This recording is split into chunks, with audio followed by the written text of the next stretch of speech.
In the metals quadrant, looking at a 2% jump in the April gold futures contract. Gold jumped over 2% for the biggest one-day rally since October 13th, closing at a new all-time high record on the close for the April futures contract. Gold finished its second consecutive week higher, finishing up almost 2.25% for its strongest week in terms of price since November 27th, and that's on a percentage basis.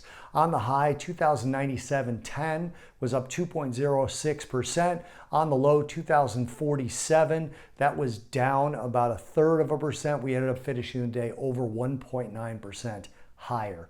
Fed speakers today, there was a host of them. There was just an absolute cornucopia of Fed speakers, but no one was too hawkish.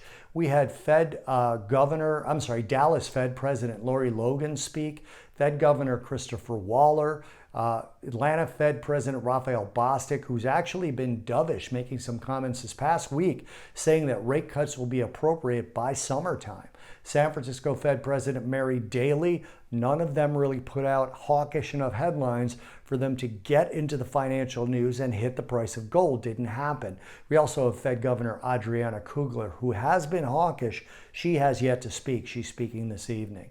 Also looking at yields, yields dropped today to the lowest level we've seen in about 3 weeks, a 4.19 10-year. We had a 2-year note that was down 14 basis points on the week. So overall, yields came off a little bit, mostly today. The rest of the week, they were kind of mixed. But when you look at them on a monthly basis, the yields for the month of February were actually up quite a bit, and gold held in.